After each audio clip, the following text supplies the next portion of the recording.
Hello and welcome. This is From Upside Down to Right Side Up, Tips for the Transition, and I'm Maria Tomas Keegan, your host.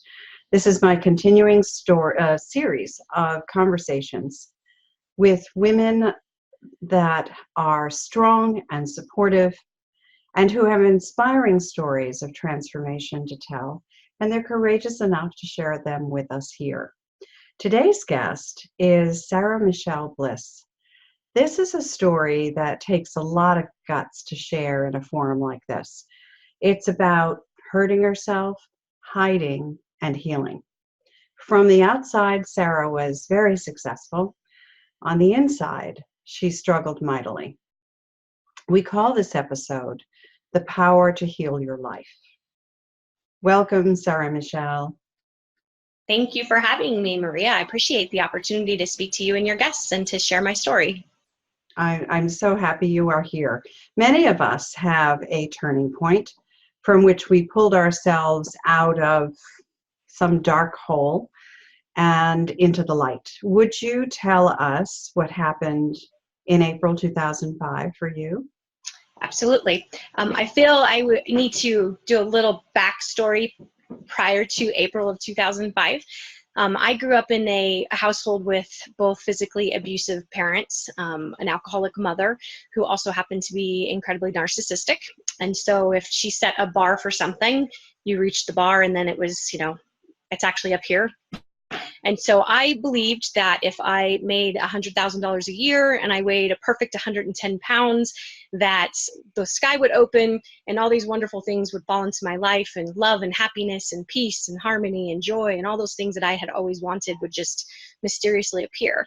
And when I got there, and I actually got to 109 pounds because I'm an overachiever, and when I got there, I was a shell of a person. I was miserable. I was suicidal, depressed, anxiety, you name it, all of those things. And so April 2005 was a pivotal point for me. I was driving home from was in the middle of a 3-day real estate seminar, and I was on during the seminar, they had us write down our greatest fear on a board, and we were supposed to all go up onto the stage and break the board by punching it, right? And I couldn't do it. I was one of 50 people in the room, and I just physically could not do it. And so we sat, not physically, emotionally, I couldn't do it. So we sat at a table, and there was 8 other ladies sitting at the same table with me, and on my side was this rather overweight lady, and she was crying, just sobbing. And on her board, she had written down that her greatest fear was that she was going to be alone because of her weight. And I was sitting there having the exact same fear. However, I was in the perfect shape, had this great job, right? Had all of these, on the outside, my life looked like it was perfect. And I'm sitting here looking at this woman in my mind. I'm like, you have no idea. Like, even if you are skinny, the sky doesn't open up, there's no perfect answer to anything. And so I got in a very, very dark space from that moment. And I refused to go up onto the stage and break my board. And so I left there that day, and I drove home, and I decided that was it. I couldn't take it anymore. The black hole was swallowing me up, if you will.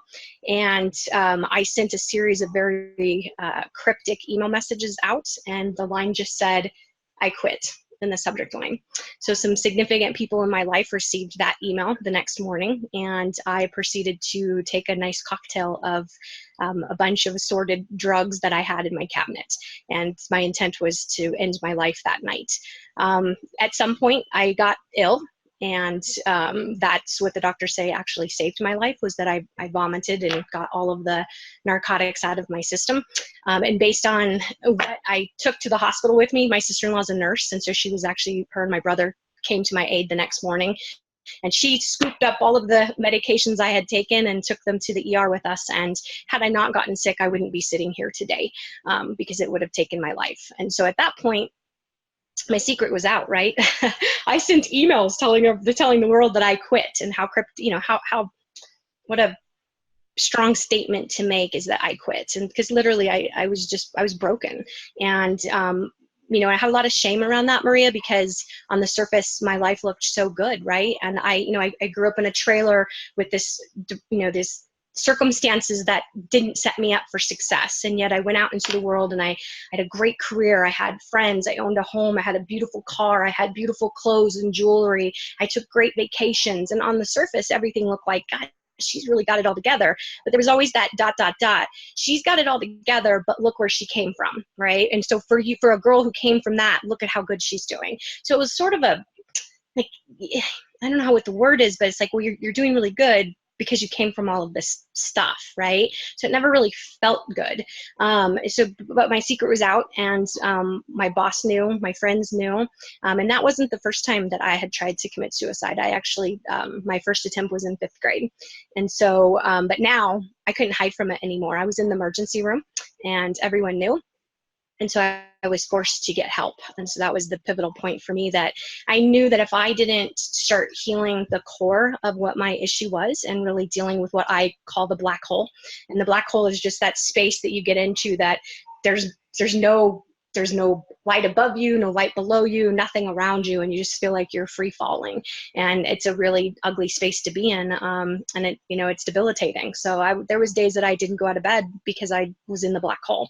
So at that point, I had to get help. And I think I shared with you, my friend was getting a reading from Sunny Dawn Johnston, and I kept coming through in that session. And Sunny said to my friend, I don't know who this is, but someone in your life needs to come see me. And so that's how my journey started down a path that changed my entire life. And so that one moment and that decision to try to kill myself ended up becoming one of the greatest blessings in my life, because not only did I heal the core of my pain, I wrote a book in the process, and I've attracted a wonderful person into my life, and I no longer have suicidal thoughts, and I look forward to growing old. And so it's something that was really horrible on the surface. You try to kill yourself, right? I mean, that's not a good thing, but I can look at that and say that that was probably one of the best things that happened to me, because it created an opportunity that I could get the help I needed. Wow. That's just an amazing story, Sarah Michelle, that you've come so far. And sometimes we have to be so broken in order, and please, dear God, not so broken that in your case that you actually died, but that you could come back from that, recognizing that you had to make some significant changes. So when you said you got help, I'd like to hear just a little bit more about that. Tell us, what did you do to help you get out of that black hole and back into the light? So I did see a traditional therapist. It wasn't my first go around with traditional therapy. That's a wonderful profession. However, I needed something bigger, something more, something deeper, and something to connect me with the higher purpose. I now believe very strongly that everything in life happens to us for a reason, and that there are no mistakes. And so traditional therapy doesn't really allow for that type of healing and growth. And so I did seek out alternatives. I started reading all kinds of different types of books. I opened my mind to different modalities. I read Louise Hay's You Can Heal Your Life more than once. I just started prescribing to, again, different modalities that supported a deeper understanding. Because you go through something like that and you have all this trauma and you have all this shame and all of this pain, a tremendous amount of shame. And for me, the shame was that, why can't you be happy? What is wrong with you? You've created this great life that people would kill for. What is wrong with you? So tremendous shame and judgment in that. And so when I started seeking out alternatives from traditional therapy, I started learning that there's more to the story, right? There's more to the story. There's more to understanding that you choose this experience. The first time I read that in Louise Hay's book, I actually threw the book across the room I'm like, why would I choose this experience, right? So I just became a seeker of different types of healing, and so and you know, people showed up in my life to teach me those things too. So it's sort of when you ask for support from the universe, you get it, right? And things showed up in my life that I never even knew existed that supported my journey. You know, that I'm so glad you shared that, because there are so many of us out here in the world who struggle with different aspects of our lives. And traditional therapy certainly has its role. I'm so glad, though, that you shared that you sought, when that wasn't working for you, when it wasn't feeling quite right, that you sought out something else. There are so many options for us out there. And I think it's so important that you shared that you sought out different things. Mm-hmm. It's kind of a trial and error thing with each of us to find what works for us individually. And traditional therapy isn't always it. And finding new modalities, new people, coaches in your life that bring different aspects of going deep and starting to heal from the inside out. So thank you so much for sharing that. Oh, you're welcome. You know, suicide is a real topic that we just don't talk about. We don't talk about it enough. And certainly recently we have started to talk about it more. But really, I think just stop judging. Stop, you know, I was judging myself, and even still to this day, you know, I have to remind myself, stop judging and just embrace what you're feeling, and for the experience of what it is, and the opportunity to grow and evolve. And, you know, that judgment piece of it just causes so many other issues. Indeed it does. So I love what you said, that you were kind of hiding in plain sight, weren't you, Sarah Michelle? Absolutely. No one knew. Yeah, you were but you were wearing this mask that was so believable, and going through the motions of your everyday life and nurturing a very responsible career, yet living in that dark place when you were alone, and all of that takes a toll, an emotional toll. You hit on some of those emotions, the shame, the anxiety, the depression. I would love it if you would go a bit deeper into those emotions in our next segment. Would you do that for us? Absolutely. Perfect. Thank you so much. And stay tuned, everyone, for this next part of my conversation with Sarah Michelle Bliss. I think you're going to be inspired. I'm Maria Tomas Keegan. Till next time.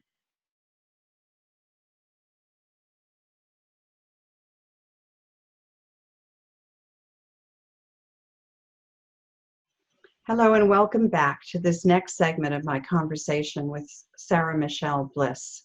We call this The Power to Heal Your Life. And in this segment, we'll explore the emotional ebbs and flows that come from hiding while pretending to be just fine. I'm Maria Tomas Keegan, and this is From Upside Down to Right Side Up, Tips for the Transition. It is my honor to share inspiring stories like Sarah Michelle's. These women have figured out how to move through life's inevitable trials and tribulations and come out on top in triumph. They help us to know that we're not alone when our world turns upside down. Sarah shared her turning point when she knew if she didn't take control soon, her life would end badly, and what she did to start moving upward. So next, we're going to go deeper into the emotions that came up for her and how she got through them. Hello, Sarah Michelle. Hi, Maria. Thanks for having me back. I'm glad to be here. I believe that although our stories may be different than yours, the emotions you struggled with and how you overcame them will resonate highly with many women. So would you share that part of your story with us? Yes, absolutely. So I think I touched on having anxiety, depression, judgment. There was a lot of anger as well. Anger at myself, anger at my upbringing, being a victim and why is this happening to me? I used to have this saying that when my ship sails or my ship comes in, right, all of this happiness and peace, and I'll be rid of all of these feelings, the ugly feelings. And while I sought out to get help, it wasn't easy. I mean, it took years and a committed effort, and there were times that it was downright hard, and it was self-absorbing, because you have to literally turn yourself inside out, and it's like peeling the layers of an onion, right? You get one layer done, and then there's more to go, right? And so it took years of therapy. I did hypnotherapy, I did coaching, I did all kinds of different things. I met with different people, I joined groups, I had mentors, and when it really boiled down to, I think the biggest healing thing that I did for me is that I wrote a book. And that was something I knew I wanted to write a book since I was 8 years old. And I'd been talking about it for years and years. And I had the name of my book when I was about 15 years old and had the vision of the cover in my head. So I already knew. And I had been collecting topics over the years of things I wanted to share and write about. And I very much believed that if I grew up and had the opportunity to share my story, and if it made a difference in one person's life, then all this ugly, nasty, awful stuff that happened to me as a kid, it didn't happen in vain if I could change one person's life by sharing my story. And so I sought out, I finally said to myself, are you going to write this book? Or if you're not, then let's stop talking about it, and it's not a goal anymore, and that's okay. So I decided I would commit 90 days to writing the book. And it was probably the deepest healing that I did, and the most cathartic thing that I could do was to write my story and speak my truth, and speak the truth about really what happened to me from a child, as an adult, all of the really difficult things I'd been through. And the process of that led me down a path to something I never would have thought would have been the end results, and that was finding forgiveness. And really getting into what that means. And forgiveness to me doesn't mean you let someone off the hook for what they did to you. It simply means that you take back your power and stop being the prisoner. And so taking back our power and not being a victim is huge, especially if you've suffered trauma. And I think we're hard pressed to meet anyone these days who doesn't have a story, doesn't have something that was painful and traumatic. So for me, that was the best part of healing, was writing my story. And I went into it with the idea that I'm doing this for me, and if no one ever reads it, that's okay. I'm doing it for me. Wow. What's the name? I say that a lot. Wow. I'm just I'm so interested in other people's journeys. What's the name of your book, first of all? It's called Tales of Fried Bologna, A Journey to Forgiveness. Tales of Fried Bologna, A Journey to Forgiveness. Have you ever eaten fried bologna? Bologna is not one of my favorite things. I must admit. The normal response I get is either people go, "Oh, I feel you. I know what fried bologna is," or they go, "Ew, why would you ever eat fried bologna?" So those are typically the two responses I get. And the people who say, "I feel you," they understand my path in life. And so the goal with the book was that each chapter is, and the journey to forgiveness was added after the book was finished. So Tales of Fried Bologna was the name of the book. Again, I decided that at 15 years old. And so the idea was that each chapter was a story or a tale within itself. And so that was the objective with the story. That's beautiful. And I'm so glad you published it so that others could benefit from that. I'm so glad you did that. All right, so you've been through a roller coaster of emotions, and you shared with us that you did a number of things to start the healing process. You talked to people, you worked with coaches and mentors. I love that you worked with mentors, people who've been where you've been and can help you by sharing their own journey, their story with you. So again, you're not alone, right? Absolutely. Yeah, especially when you feel like you're going to be alone for the rest of your life, and then you meet people that have similar stories or have experienced similar things, and you see how they survive it. It gives you courage and hope. And some steps to take. I call it putting tools in your treasure chest. So you can always pull those tools out no matter what happens to you at some future point. There are Absolutely. always tools in your treasure chest. Thank you so much, Sarah Michelle, for bearing your soul to us so vulnerably. It's the hard word to say this morning. This journey of yours, I feel like it paid off in spades for you, because I know you developed a process of healing from this, and a process of finding forgiveness. So I would love for you to share that process with us in our next segment. Would you do that? Absolutely. Yes. Fabulous. Okay, stay tuned, everyone, because she's going to share some lessons and some steps that you can potentially use for yourself. I'm Maria Tomas Keegan.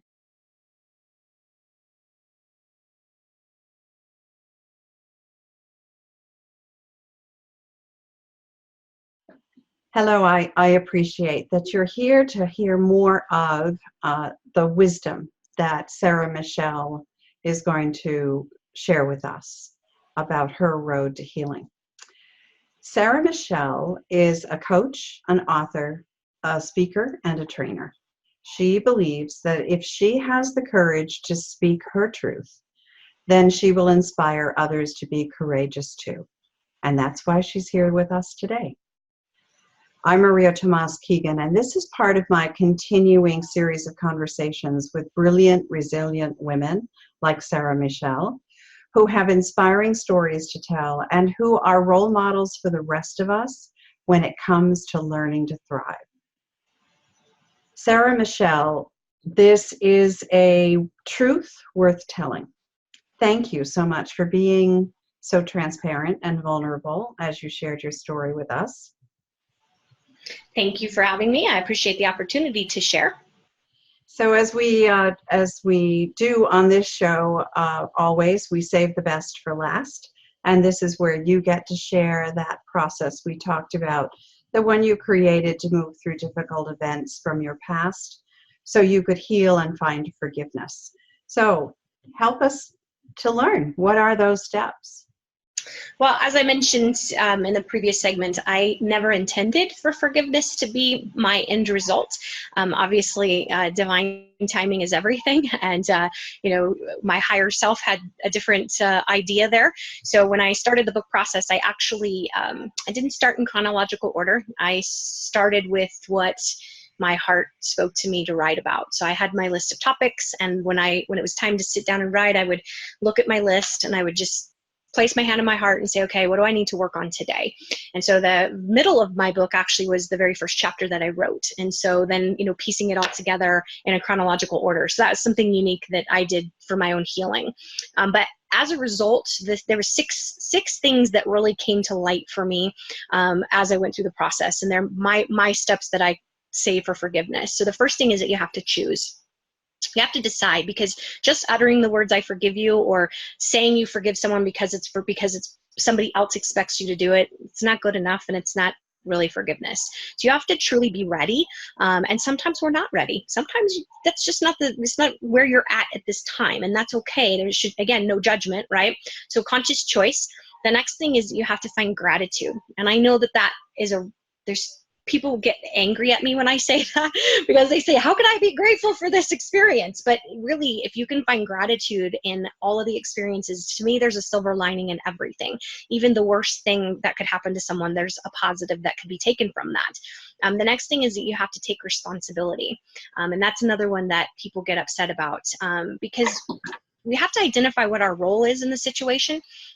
What did I come to, what was my role? What role did I play in this experience? And taking responsibility for that. Again, I believe that everything's happening for a higher purpose, and that we choose our experiences in life to help us on our journey. And so I chose abusive parents to help me find gift of forgiveness. And I know that that's a big concept and hard for some people to accept or wrap their brain around. The next thing is that you have to have awareness. So what did I come to learn from this experience? So that ties into what I just said about, choosing to have this experience because I'm here to learn something from it. And then the fifth step is taking back your power. So no longer remaining a victim, right? Because if you truly want to forgive and forgive yourself, forgive the people that hurt you, forgive the experiences, you can't remain a victim. So the victim is, why is this happening to me? Everything's always happening to me. The world is out to get me, right? So moving through that space and taking back your power, because you don't have to be a victim if you choose not to be a victim. And then lastly, you have to trust the process. Because again, everything in life, everything, the good, the bad, the ugly, it is absolutely 100% happening for a higher purpose. And when we can surrender to that, life gets really beautiful and less complicated. And there's peace and harmony and abundance and love and happiness and all of that. If we could just trust the process that everything is happening for our higher good. Those are all very powerful steps. And I think all necessary. It's funny, I never know when I am introduced to someone to have a conversation like this, exactly how we align. But I teach all of those things as well. We just have a different experience. We came to this place on a different path, yet many of us end up knowing that these things are important. So I just want to reiterate them. Conscious choice, just making a choice, a decision, right? That you want to change where you are today. Expressing gratitude for what is good in your life and not feeling like everything is bad. And it must have felt that way for you. Right. Well, and one thing on that too, Maria, is that, gratitude. So I heard a quote from Tony Robbins years ago, and he said that if you're going to blame someone for the bad in your life, you have to blame them for the good too. And so when we look at gratitude, you have to look at it and say, okay, my mother was a narcissist, but what did I learn from that? How did that shape my life? How did that make me the person that I am today? So that's really, yes, gratitude for the day-to-day things, but really being grateful for what that experience brought to your life, or what that person brought to your life and how it shaped you. Right. And what you learned from it, right? Absolutely. So be grateful for the lessons. Yes. Yes. I love that. Taking responsibility. This is a big one. That victim versus victor kind of analogy. Taking responsibility for ourselves. And in part that leads me, or it makes me think of the whole control issue, right? How many times do we try to control a situation and maybe try to change somebody else, rather than just take responsibility for our part in it? And again, learn the lessons from that. Right. Awareness is a big one. Just being open and aware of all that. These are also intertwined, aren't they? Being aware of all that has happened, and I come back to learning the lessons from being open and receiving information that is out there for us to take in. And then take back your power. I talk about that a lot. I have a program called 5 Petals of Power, and it's all about that. So stepping back, taking responsibility and stepping back into that, and again, it's a choice. See how all intertwined these are? This is just so beautiful. One cannot exist without the other. No, exactly. They are so intertwined. And then trusting the process. This is probably the hardest one, because I have clients who just want to move through it quickly, because they are also high achievers like you are. And, let's just get it done, without trusting the process, in terms of it takes some time to do some of this inner work and this inner healing and becoming aware and taking responsibility and finding the gratitude, finding those things that you can learn from. It takes some time. Well, So, not only yeah, that, but we're not taught to trust as human beings. We're not taught to trust the unseen or the intangible. If you want to, you're use your head, right? That's what you're always told as a child, is you got to think things through. And so when you say trust the process and you blindly step into something, or you trust the process that this really bad thing happened to me because it's shaping my life and it's going to really be a blessing, that's a hard thing to wrap your brain around. yeah, you bet it is. That's why I said it is the hardest thing.